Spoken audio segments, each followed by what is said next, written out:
You're listening to Titular Characters with your host, the adorable Eva Webb.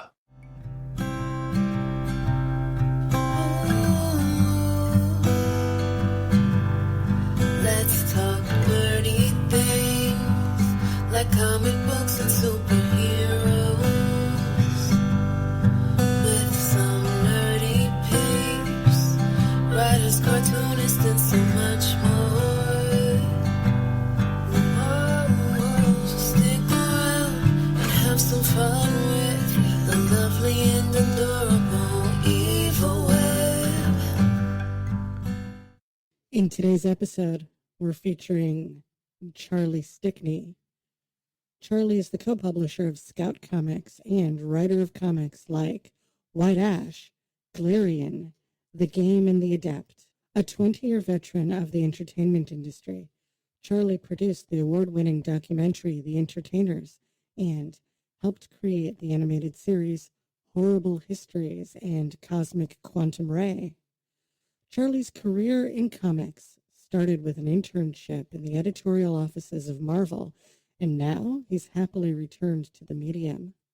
Charley lives in Los Angeles with his amazing wife and two mostly lovely children. And today, we're going to talk about publishing comics, writing comics, and the things that inspire our creative visions. How are you, Charley? I'm doing pretty good. It's a Saturday evening, and I get to spend it with you. So I don't know how it could be that much better. Aw, thank you. I appreciate that. So you are the co-publisher of Scout Comics. I'd like you to tell me about Scout and where does it come from? Well, Scout's been around for a little bit over 5 years. It was started by Brennan Deenan back in the day, and he was looking for another place where people could bring creator-owned properties. And I mean, when you look at the name Scout, its original mandate for the company was kind of to go out and look for new, undiscovered talent and try to bring them to the marketplace. And we've taken that and we've kind of cultivated that a little, so it's also leading people to new great storytellers and new types of stories. So I think that's kind of where the company started.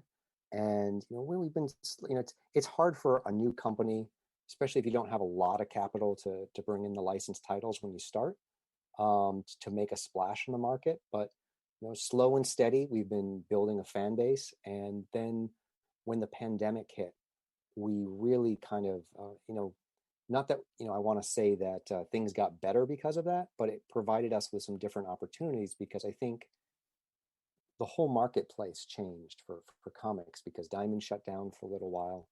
And if you are not too big, you can be nimble.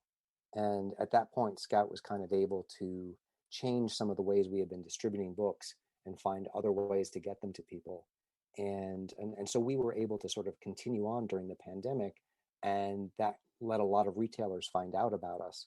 And so, flash forward 18 months later, basically our business has quintupled. And, we've got 10 to 15 titles coming out every month. And, things are going really well for us. And so now we don't have just brand new creators, but we're also working with some established creators. And, the future's looking really great for the company. And I think just in general, it's good for, comic book creators to have places to go, to have options where they can try to find the best fit for whatever stories they're looking to tell. And then for the fans and for the people who buy and read, it's nice again to have choice in terms of the kind of content that you want to consume. That's awesome. Is there a particular type of story that Scout focuses on, or are you just sort of bored? Well, in general, we've set up a couple of different imprints. So we have our Black Caravan imprint, which focuses more in on horror and a little bit of sci-fi. We have our Scoot Younger Readers imprint, which is basically for 12 and younger, that focuses on content for younger readers. But in terms of the Scout property, we're just looking for good books with great art, and I think we're trying not to limit the scope of what we're trying to do, but we want to bring stories that feel unique to the marketplace, um, that also feel that they're of the caliber that should be at the marketplace.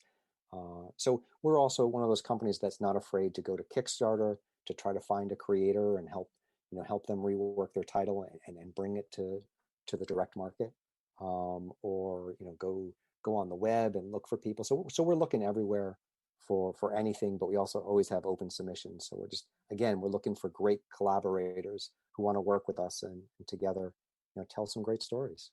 That's pretty amazing.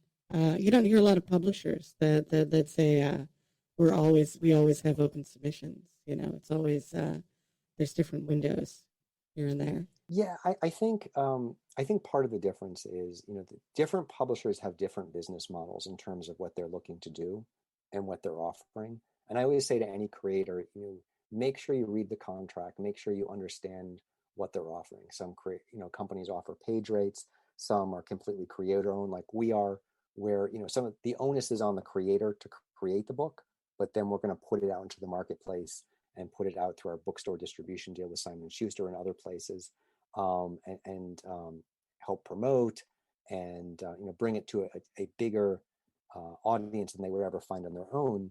But in doing that, when it's a creator-owned book and the onus is on the creator to create, that can take some time.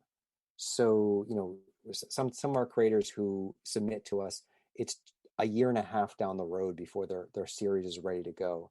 So as of right now, we are always looking for content because we want to give the creators the time and space to do their things, and we don't want to say to them, hey, you have 6 weeks to get us the second issue. I mean, we want to make sure that they can do the books the way they want to do them, and have the time to do that.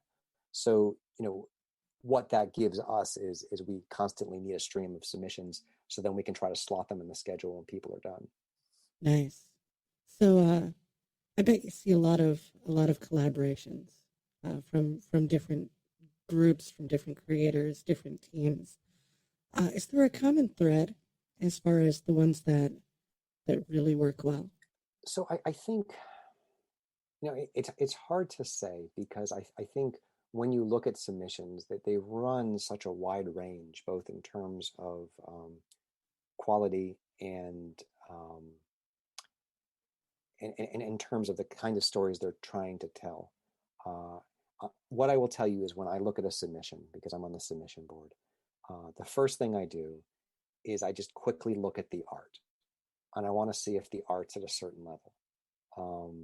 Because if the art's not at a certain level, it's it doesn't matter how great the idea is, the book's not going to sell.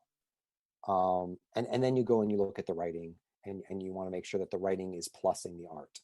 So I think if you're a newer creator looking to submit something, it's tough because you might not have the pockets that the deep pockets that you need to get the kind of artist that will actually be the best person for your material.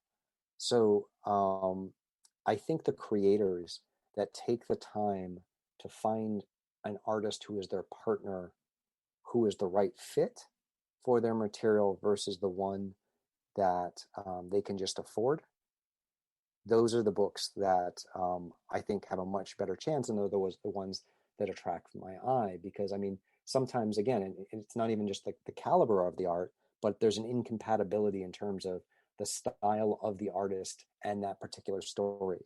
So I mean, I think it's I don't want to say to people, because when people talk about pitching to different publishers, they talk about how expensive it is because they have to hire an artist.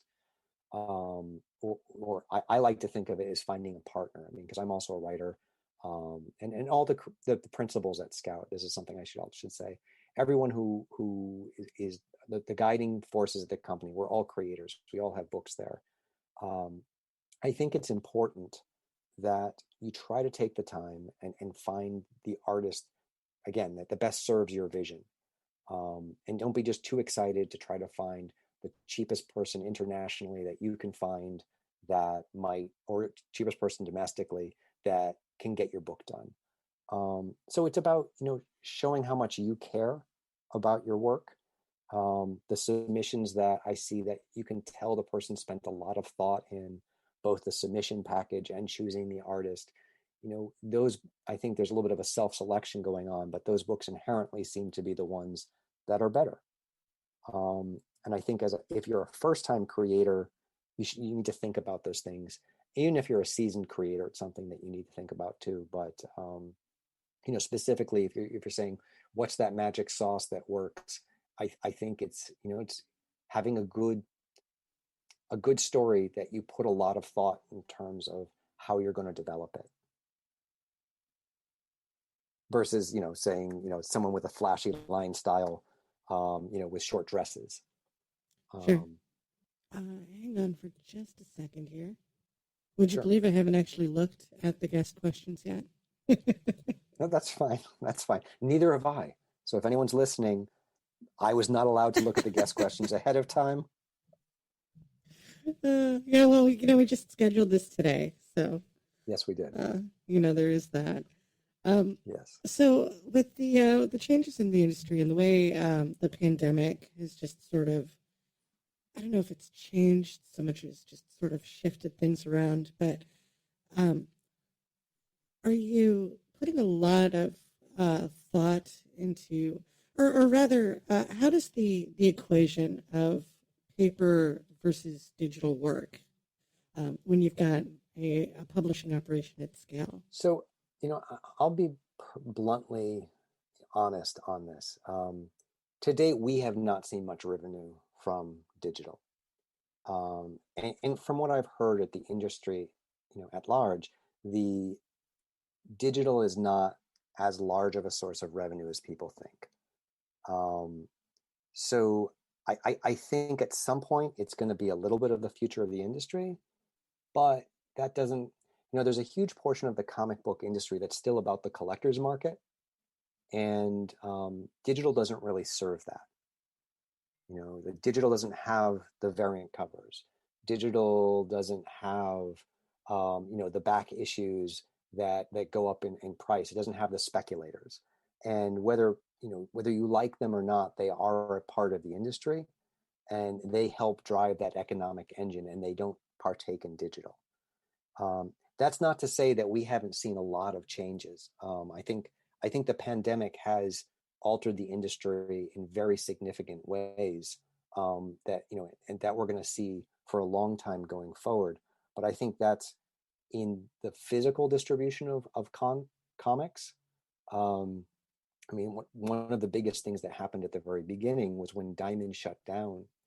I think that let people see how precariously this house of cards was, that that the whole system was reliant upon one source of getting the books to to the comic book shops, and the comic book shops were reliant pretty much on Diamond.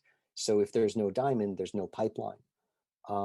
And when Diamond shut down, bigger companies especially like DC, which had recently been bought out by AT&T, I think if you're a parent company looking at that just seems like malfeasance. You wouldn't put all your eggs in one basket if you're a gigantic conglomerate, and AT&T is. And I'm not saying that's why DC pulled out, but I am sure the bean counters at the big companies said, this is a crazy business model. We don't want to be part of it anymore. So the upending of the distribution system, I think, with DC pulling out of Diamond, that's changing the way the distribution is happening, because more publishers are looking for alternate sources, so they aren't so reliant on that one place. And going forward, the question is, for us at Scout, one of the things we started doing was self-distributing, and over the last year that became very profitable for us, and it became a way for us to find fans. So right now, monthly, just on our website and through direct orders to comic book shops, we're doing every month through our web store what we did for an entire year in 2019. So for us, the paradigm of how we do our print comics and how we distribute them has shifted dramatically. In terms of like digital as the place that comics are going to, I think, it depends on who you are and what you value in your comics. And I think the old guard, they like digital comics as a way of reading the comics that they're going to bag and board and put away, because that way they don't have to touch their comics. They can just read them digitally. But I do think that the collector market is such a big part still of the comic book industry that it's that it skews the economics back towards the print.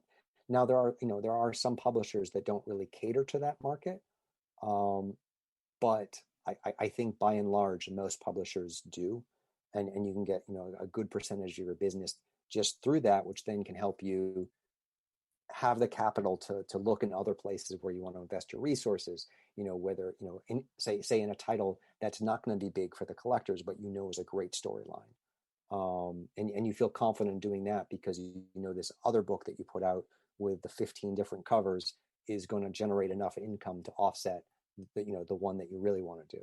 I mean, almost think of it as like the big budget blockbusters that help pay for the auteur film that Scorsese wants to do at a studio or something like that.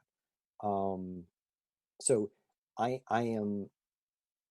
think digital is becoming a bigger part of the economics of comics, but I don't really think it's made that shift yet. And we're actually doing something at Scout, which we've announced, called our comic tags program, which is actually a way of trying to bring the digital to the collector's market. I don't want to get into it more than that because it's been announced, but it hasn't really been gone into. But so we are trying to do an initiative now to sort of merge those two markets together. But I think that's still such a big part of comics that one can't sort of say, why is everything not shifting to digital? For that, if that makes sense. No, it totally does. It totally does, and it's interesting that as a company you have the ability to respond to new distribution challenges with a business model that's dynamic enough to adapt. I think that's going to be a very big indicator, I think, of a success in the next few years for especially smaller publishers. Yeah, I think we were at the perfect size to adapt, where we had both the equity and resources to change streams, but also we weren't too large where, the logistics of changing what we were doing would be too disruptive to our current business model. So, we were just at that sweet spot. One of the other things that we did early on was when DC shifted to Lunar distribution. We reached out to Lunar at the very beginning of the pandemic and said, "Hey, do you want to carry Scout too?" And they said, "You know what? We're just figuring out this DC thing." And then about 4 months ago, they reached back out to us and said, "Hey, we're looking to take some other publishers on right now." So so we are also distributed through Lunar. So any retailer who's looking at Lunar right now, when they do their DC order, they see DC and they see Scout. There's only two publishers there currently. Pretty sure there's going to be some more Nice. soon. But like that's versus the Diamond catalog, where every month there's anywhere between 90 and 130 publishers trying to get eyeballs from from the direct market. So like that was one thing that we were able to do. We try to look and see where things are going. We said, we want to be in as many places as possible. And we always tell the retailers, however best works for you to get books from us, we are happy to get them to you that way. If you want to send over a horse and carriage, we'll load it up.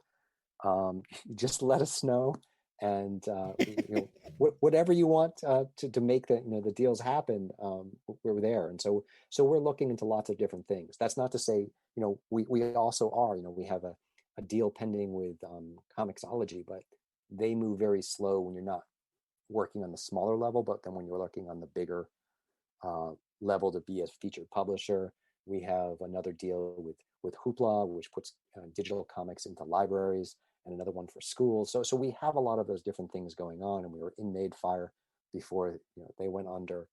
We're in Drive-Through Comics. So we are trying to be in as many different places in the digital market as well. But that's kind of our philosophy is not limit ourselves. We want people to be able to find our comic books anywhere. That's fascinating.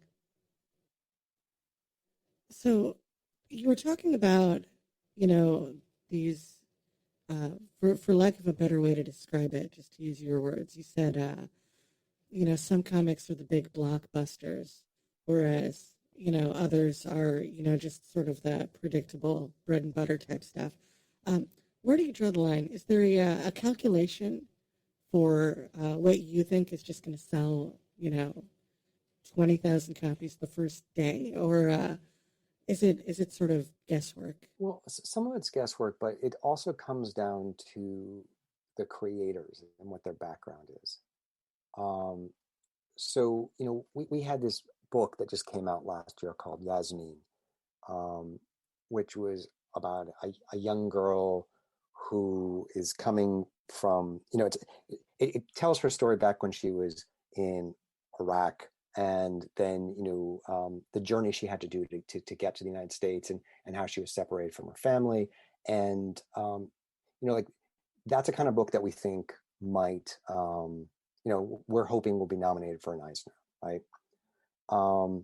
Then we have Black Caravan, which is our horror imprint, which does a lot of great books, and they're really fun.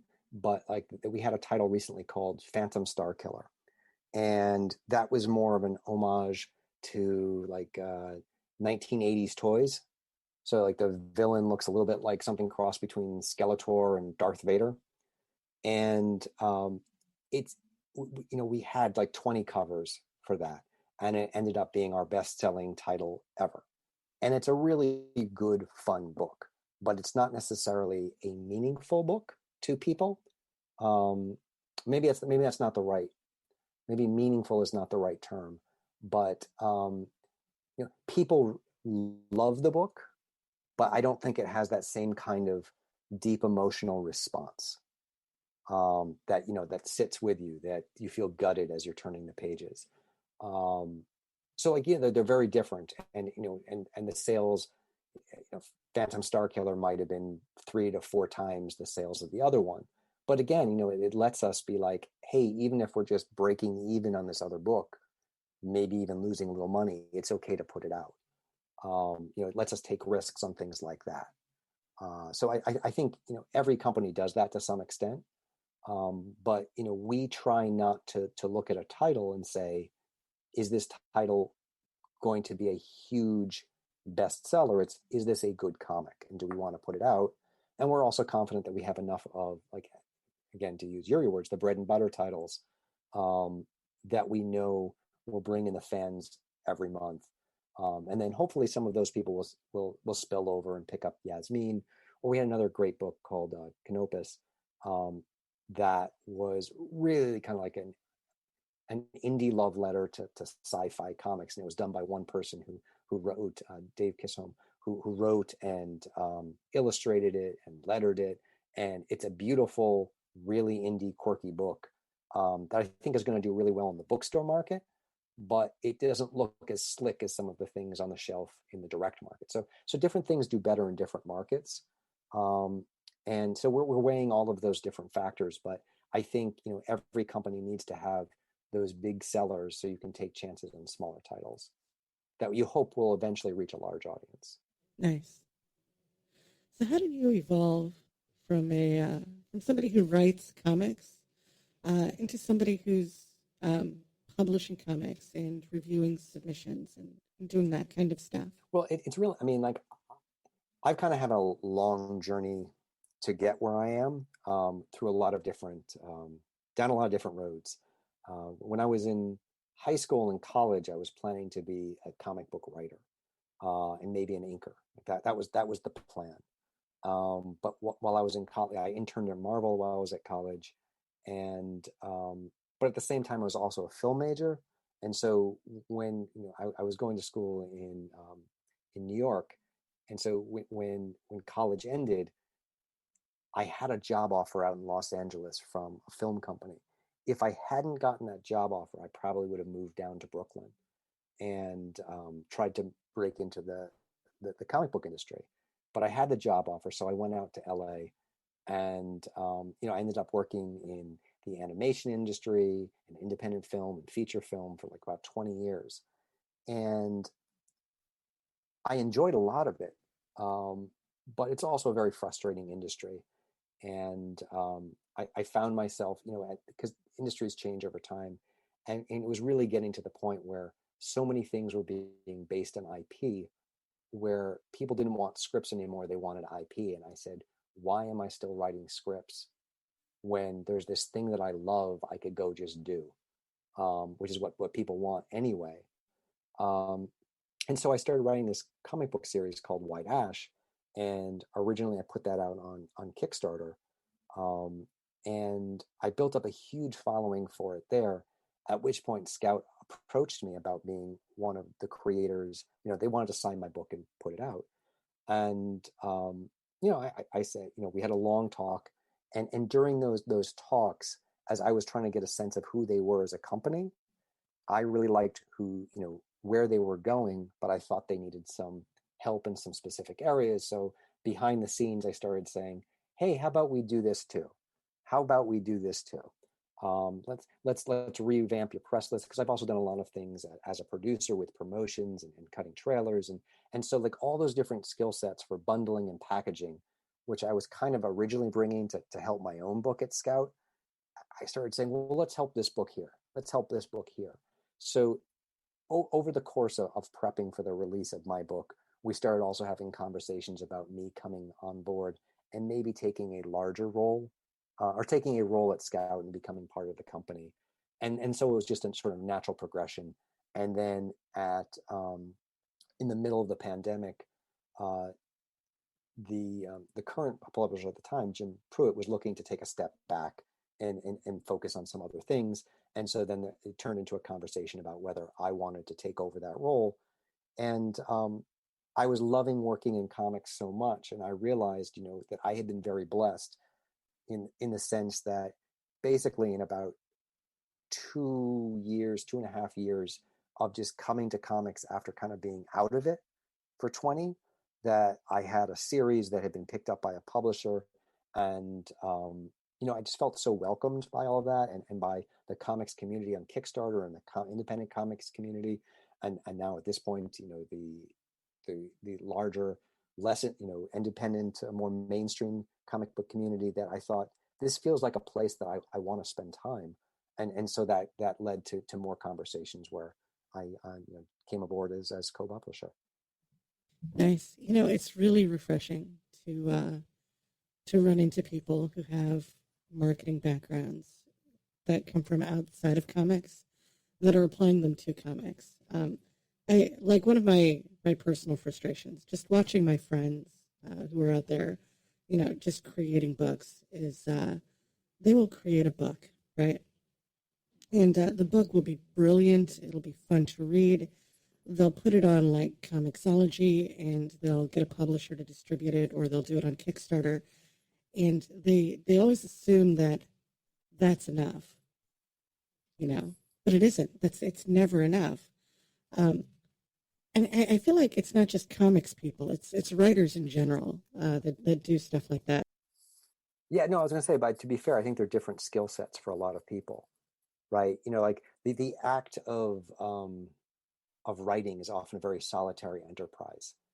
And a lot of the best writers are people who go and they build that imaginary world in their head, and their way of sharing it is putting it on paper. And I think this is actually something that's problematic in Hollywood right now too, is that the writers who are doing well are the ones who know how to pitch a room, who know how to interact with showrunners and sell themselves. So it's not always the best writers who are getting hired for things. It's the people who know how to give good face. It's the people who know how to be charming. And I don't always think that those two skills go together, but right now the skill set of being charming is being valued a little bit more than the the the actual ability to do the writing. And so I think you're right. And like again, I'm fortunate because I've worked through all of these different aspects of building pitch bibles and pitch decks, and having long discussions about what kind of things sell, what kind of things move the needle, and how to reach out to different demographics. So like I came from that background when I came to Kickstarter, and I think like you're saying, a lot of people just put it out. Like I had a 2-year plan laid out in terms of where I thought I was going to start making money, what my priority was. It was about building audience. It was about packaging. It was about making sure I was delivering on time. So, built up trust in the brand that I was putting out. So like all these things have nothing to do with the actual creation and writing, but without them, it becomes very difficult.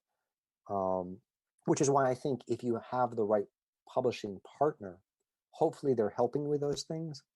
But to even get to that partner, it's hard if you don't have any of that skill set. So is there a huge difference between writing for comics and writing for screen that you have to be aware of as a writer? Well, I think like the thing is like there's huge differences between writing for feature films, for writing for television, and writing for animation. Like each of those things that you see on your screen has a different style of writing, which has different strengths and different weaknesses. I would say, like for me, the closest thing that you see to the serialized writing for comics is obviously writing TV, which is another serialized medium, right? Where the feature film is more of a standalone story, which is designed to introduce everyone and end in 90 to 2.5 hours, 90 minutes to 2.5 hours. Um, and like the other big limitation is, when you're going from film or television to comics, you're used to having actors who help carry your dialogue, right? And like the kind of dialogue that you can lay down in a comic, I mean, in film or television or even animation to an extent, is vastly different than what you can get away with in a comic book. Um, just because of the pacing, the inflection, like it has to read on the page, which is different than hearing it out loud. And so how dialogue is read out loud versus how it's read, I think is a big transition. And then the other thing is you have a lot more voiceover, and you used to have the thought bubbles, which you don't really have that much in current comics today, but it's been replaced with some VO. So you get more of that internal monologue, which is kind of a little bit of a hybrid coming from print, where you're jumping into everyone's from a print novel where you're jumping into everyone's heads and hearing their thoughts. So each of those things feels very different. Um, and I think like I've seen a lot of people who come from film trying to adapt a script, and they think adapting a script just means giving it to an artist, and maybe they say, okay, this page goes to this page, this page goes to this page, but it's not. It's like it's a different rhythm, it's a different beast. Dialogue has to be different, and you can't try to stuff those 2 to 3 pages of what you think is witty dialogue into a comic book. And if you look at the writers who fill up the pages in mainstream comics, there's very few that can get away with vast amounts of dialogue on a page and not have it feel ridiculous or clunky or excessive, because it's a very specific skill to be able to write dialogue that reads well going back and forth, versus something that's designed to be spoken by actors with inflection and cadence. So like I think like you have to wrap your head around the paradigm of dialogue. You have to wrap your head around that the medium of comics is built around page turns. It's built about around visual beats that you control, versus leaving that all up to the director. So like there's all these different things that you have to take into play and take into account when you're looking from one medium to the other, to see what kind of things you should be focusing in on as a writer. So as a writer, um, do you personally have a particular type of story that you like to tell? Yeah, I think for me, the common theme that I keep coming back to is that theme of the person who discovers there's something else to the world that they thought, was just the world was this way. No, there's actually this thing that makes the world that you thought so much bigger. And I think part of that comes from coming from a really small town. I grew up in a town of about 7,000 people in Maine. And when you come from that kind of place, you're always thinking there's got to be something more out there. And if you're not deeply religious, where you kind of put that something else on a higher power, which I wasn't, I think you're always looking for that next something else. And like a show I saw recently that I just loved was The Magicians. I don't know if you've seen The Magicians. But I do love like that magical urban fantasy or urban science fiction. Just it's in our world, just beyond what we normally perceive. So I think a lot of my stories start from there, and then like fantasy creep or sci-fi creep, where those elements slowly seep into our world. And that's what a lot of the stuff that I'm writing is in that genre. I mean, that's not to say I don't have a couple of other stories that are big sci-fi or or more human nature stories, but like when I'm having fun, I think that's the theme that I kind of go back to. Nice. So is writing comics different than you thought it would be? I don't know if the process of writing comics is different, but what has been different that and I think you've talked with some creators on your show about this before, is the immediacy and the ability to feel the reaction of the reader, where you get to interact with fans and the things that you're trying to do actually make it to them. Like I said, coming from a background where I've worked in other mediums, you're lucky if the initial story that you wrote, if 60% of it makes it to the screen, right?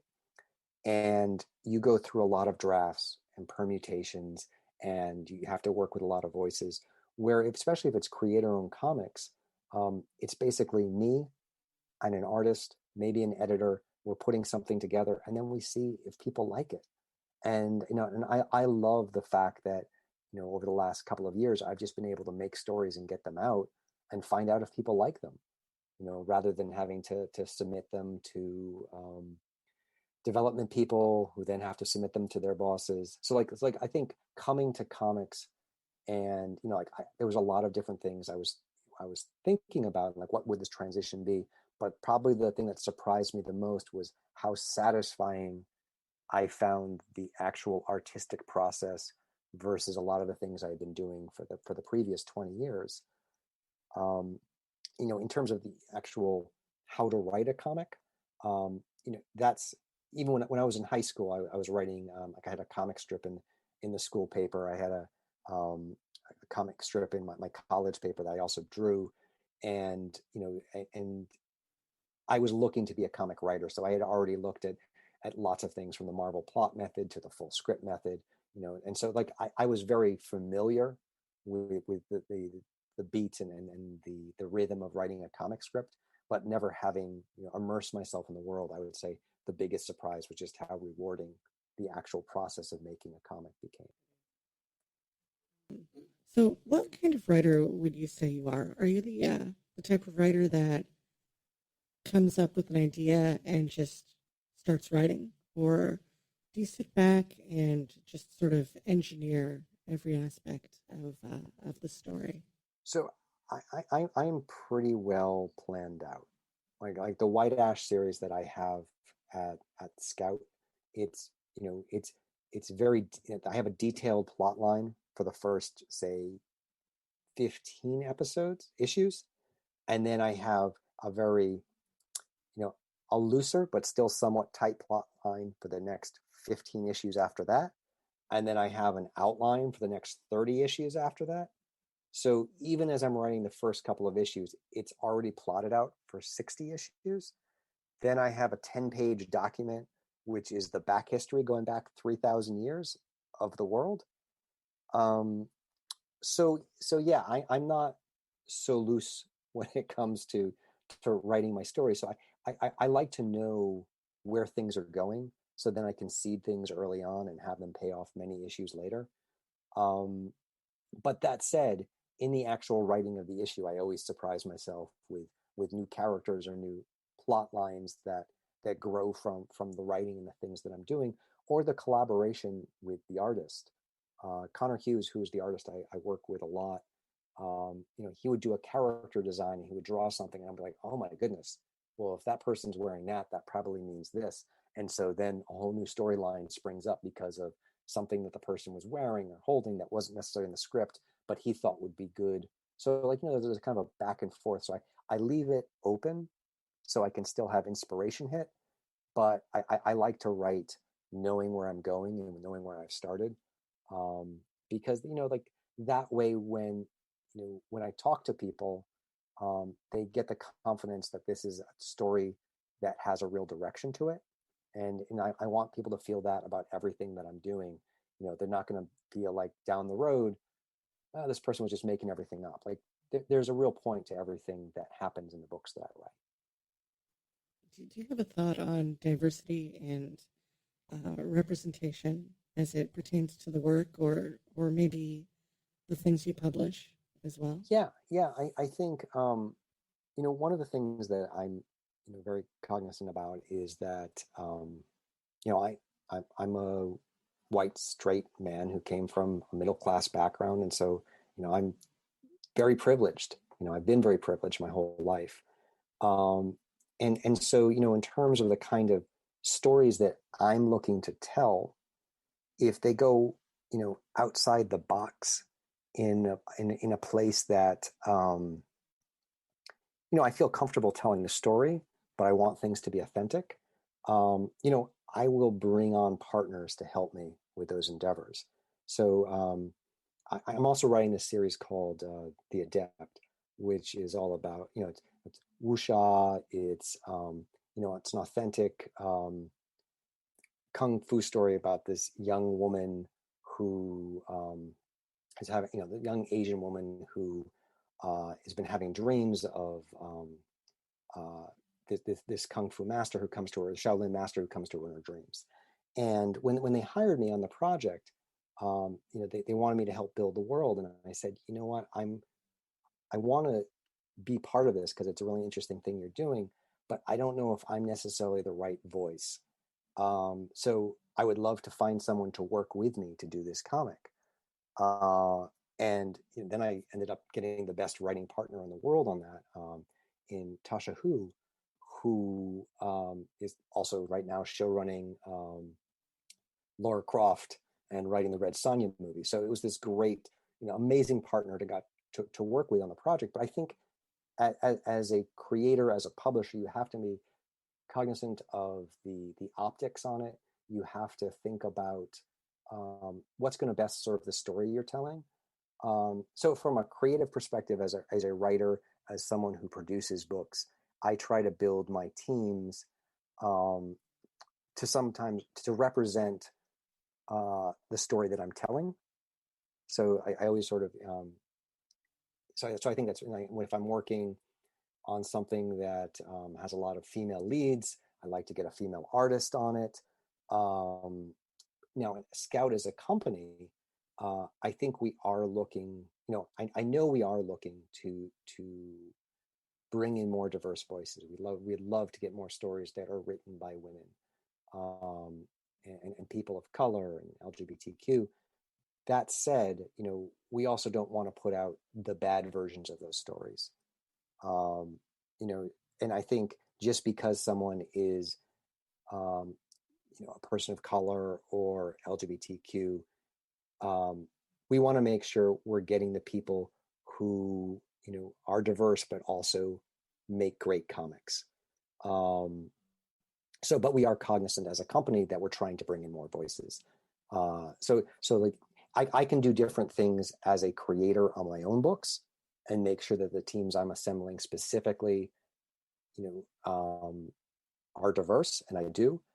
But then as a company, we can only sort of take the best of what we get and hope that the brand that we're putting out there feels inclusive to everybody, and thus, brings in more creators of all persuasions of good caliber, so we get some of the best books to put out there. I just think it's a tricky issue to handle well, and I think every company should, from a publishing perspective, I think it's something that every company needs to think about and needs to try to do. Oh yeah. And what you need is your creators giving you feedback and saying, hey, this is a bad way to do it. This is a good way to do it. Do more of this, do less of that. And I think one of the great things about Scout is we do have creators who feel comfortable in telling us this is how you can bring in more of those voices, and this is not the way to do it. That's awesome. It's really, really great that you guys have that. So where do you find your zen? My zen. Mm-hmm. Yeah. So I find my zen about 12 years ago, before I had children. I'm sure it's coming back at some point in the future. Oh, that's But great. yeah, I used to run. I used to do a lot of things to center, and now it's I'm hoping I get enough sleep. Um, I'm hoping that they don't make me too mad. I don't make them too mad, and we get through the day. But I think especially during the pandemic, it's been a little frustrating for everyone. But no, I mean, to be serious, I do get a lot of comfort from the family on the good moments. I do love the good walks with my children, spending time with my wife. But I think when you have kids, finding those moments of peace and tranquility become a little bit harder for It's both good true. and bad reasons. So That's true. Mine likes to interrupt me every 5 minutes with a question that gets her out of having to think about school too hard. yes, Uh, they're great though. I wouldn't yes. trade it for anything.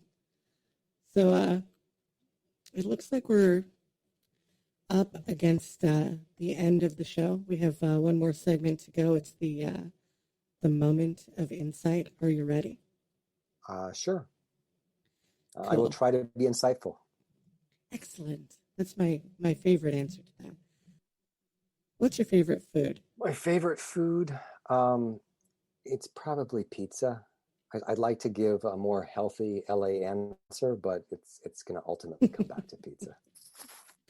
Hey, pizza's great. You could have healthy pizza. Pizza could be anything. It could, but it's not going to be. Nice.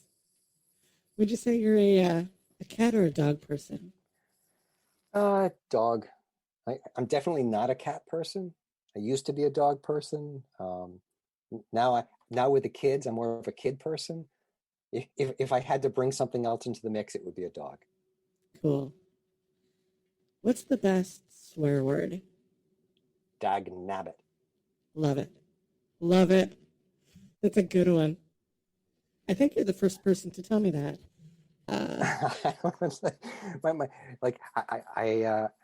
Having kids, I think you sometimes get creative when they're younger because you still have those frustration moments and there are things you want to say.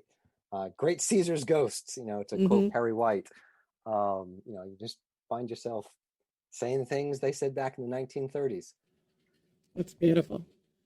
So what inspires you? What inspires me? I think I'm driven more than inspired. And Okay. I think that's that whole Puritan work ethic that you're trying to make your mark. Coming from New England, and it's just drilled into you from an early age. You have to work hard and make something of yourself.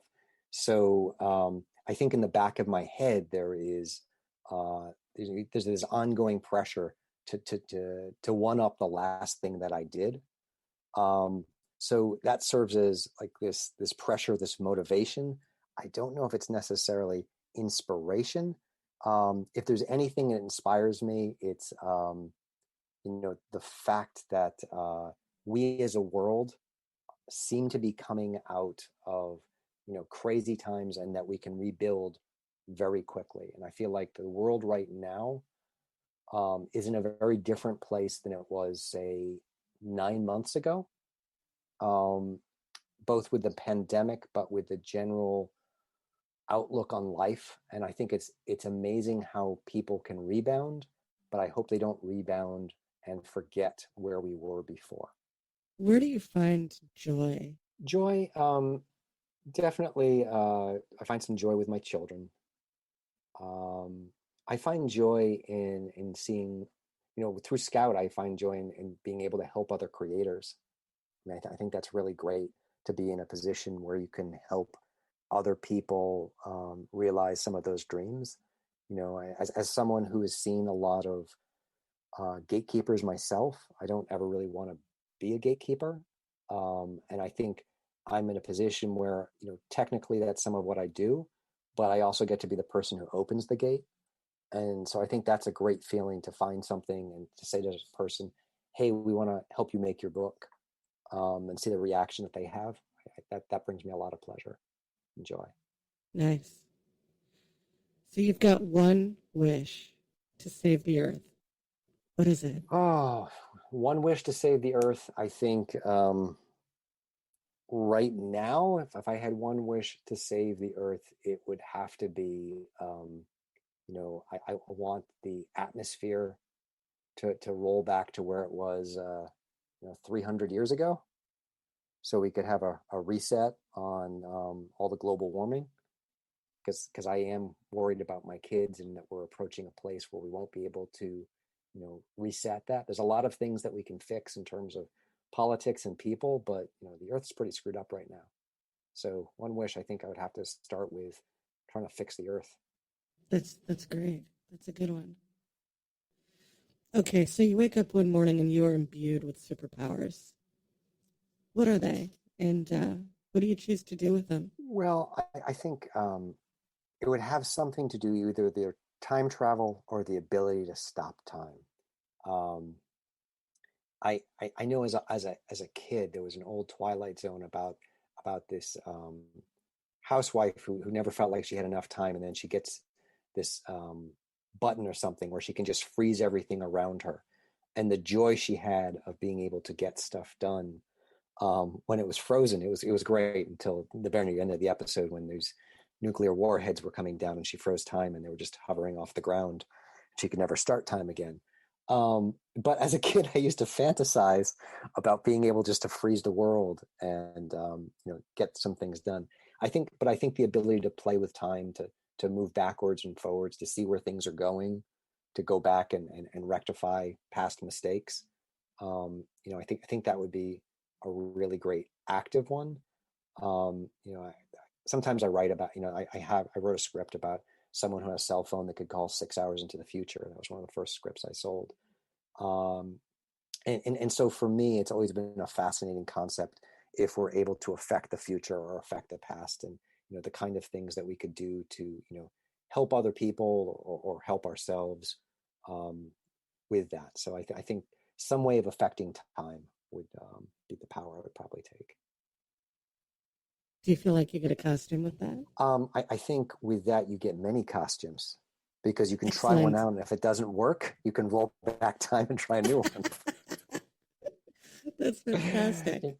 It's like I also, I'm a huge fan of the film Groundhog Day.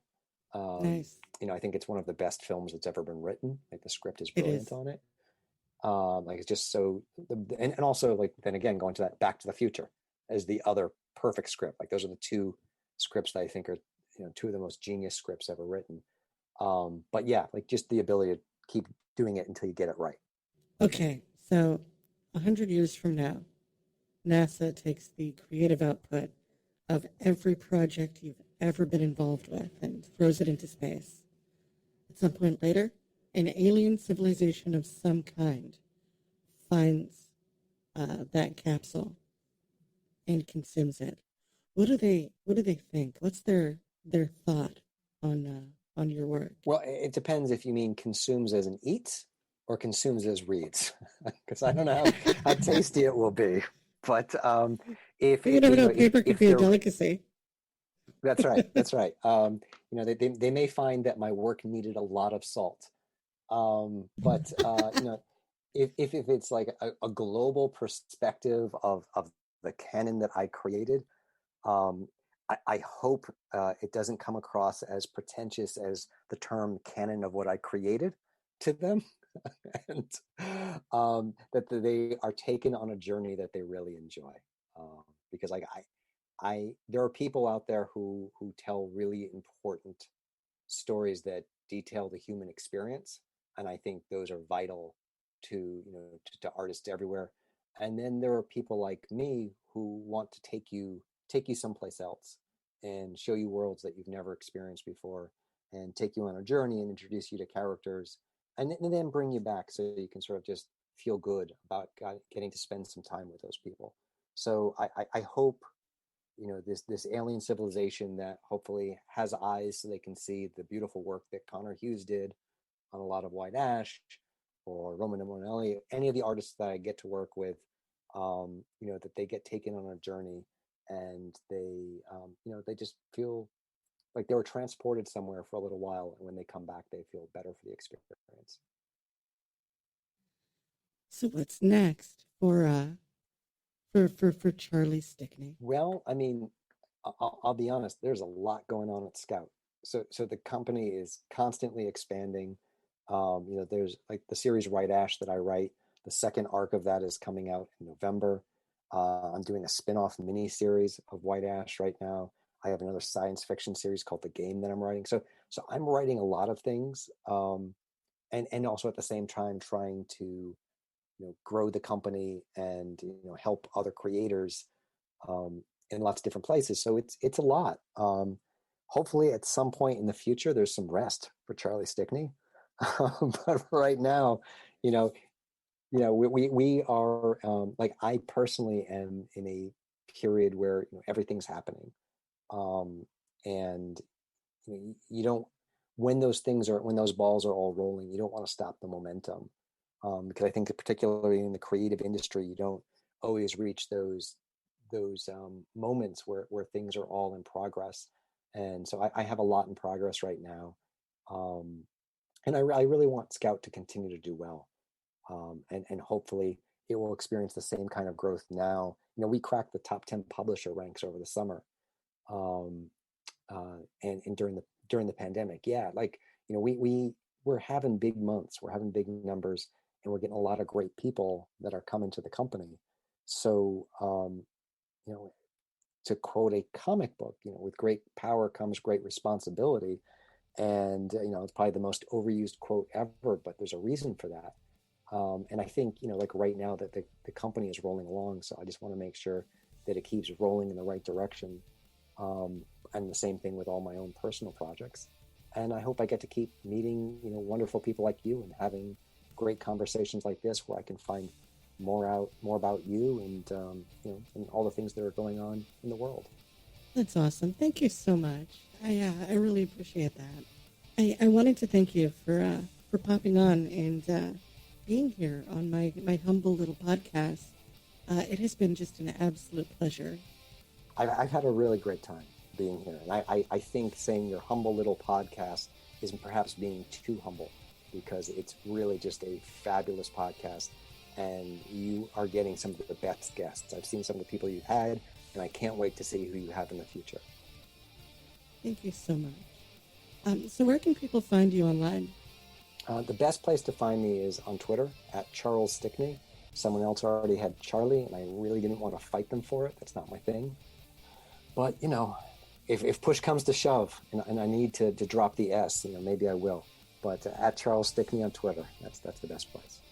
Nice. Yeah, there's like 20 other Eva Webs on Twitter also, so I completely feel your pain. Yeah, but you're obviously the best one.